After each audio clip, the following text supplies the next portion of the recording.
घर में बिजली लगा तो 20,000 रुपया हमें से लगा दिया।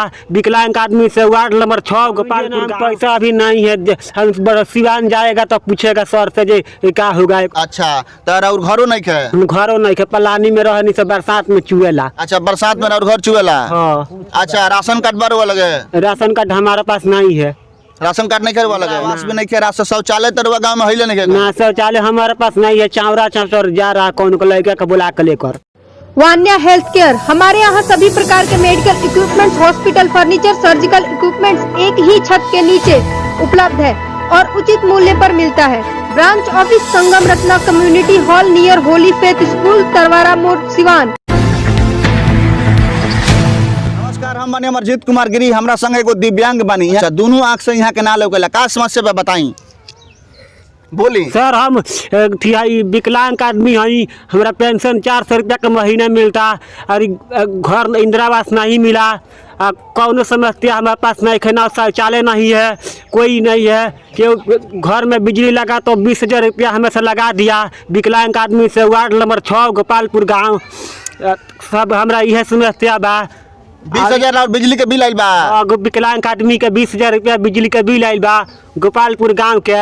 यह हमरा के इंदिरा आवास चाही, पलानी में रहता झोपड़ी में। वो झोपड़ी बरसात में थी, पानी गिर रहा था, बस हो गया।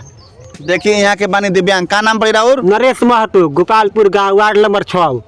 नरेश महतो बानी, राचोपाली पंचायत के गोपालपुर गांव के वार्ड नंबर 6 के यहाँ के निवासी बानी। और यहाँ कहता नहीं कि 400 रुपया के पेंशन जो मिलेला दिव्यांग खातिर हमरा मिलता, लेकिन प्रधानमंत्री आवास योजना ना मिलल। टाटी पलानी के घर में हमनी रहता नहीं सन, हमार पूरा परिवार रहता और हमारे पास रहता सब। और बिजली का बिल हमारा पास 20,000 रुपया फाइन लगा दिया। और 20,000 रुपया फाइन बिजली के बिल आइल बा। बिजली के बिल आइल गइल बा, आ गइल बाटे, रसीद मिल गइल बरुआ? रसीद मिल गया 20,000 रुपया। हाँ।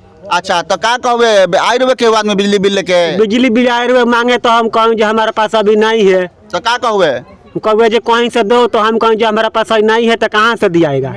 देखिए कि दिव्यांग बानी, 400 रुपया भत्ता जौन सरकार के मिलेला दिव्यांग खातिर यहाँ के मिलता हालांकि, लेकिन 400 रुपया महीना से परिवार का चली। और दिव्यांग बानी यहाँ के पीछे यहाँ के परिवार बा। और 20,000 रुपया जौन बिजली के बिल आइल बा वो कहाँ से यहाँ के देम? कमाए धमाए वाला घर में रहुआ के बा? हमारे महतारी बिया हम बानी। अच्छा महतारी अरुआ बानी। हाँ। दिव्यांग बानी और 20,000 रुपया कहाँ से भराई? हर महीना अगर आई 200 रुपया, 250 रुपया, 100 रुपया, 150 रुपया, तब बिजली के बिल संभव रहा कि गरीब आदमी दे दी। लेकिन एके बार आवता 20,000, एके बार आवता 40,000, तब गरीब आदमी कहाँ से दिया? और गरीब में भी यहाँ के दिव्यांग बानी, दोनों आँख से यहाँ के लौकत नहीं है और 20,000 के बिजली के बिल आ गई। अब बताई कि गरीब आदमी 20,000 रुपया कहाँ से एके बार लेके आई? और ऊपर से ये भी कहा था कि तहार कनेक्शन काट दिया।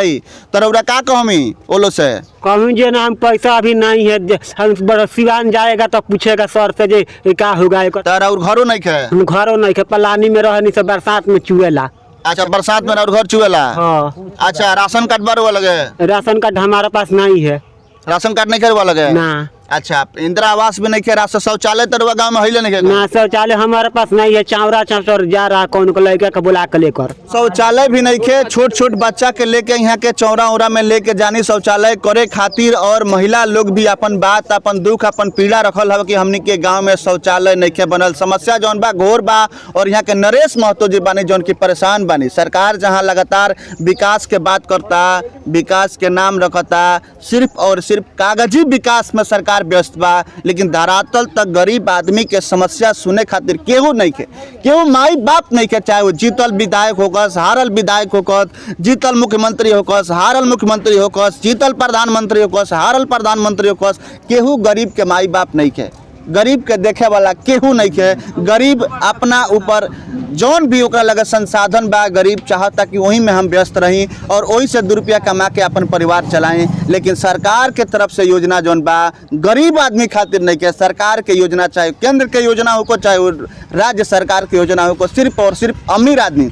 और अमीर आदमी भी कितना तेज बा कि ऊपरे से लपक लेता जितना योजना होता सरकार के। फिर जब ऊपरे से लपका जाए योजना तो गरीब आदमी के धरातल धरती पर कैसे पहुंची? ये माटी तक योजना कैसे पहुंची? सरकार जौन बात करता तो कहीं ना कहीं सिर्फ और सिर्फ दिखावा बा। और सरकार के विकास, सरकार के बात सिर्फ और सिर्फ ढोंग बा। और सरकार जौन छाती पीटा था विकास के, हमने के दिखाओ तनिसन के कितना विकास भेल बा और कहाँ तक विकास भेल बा।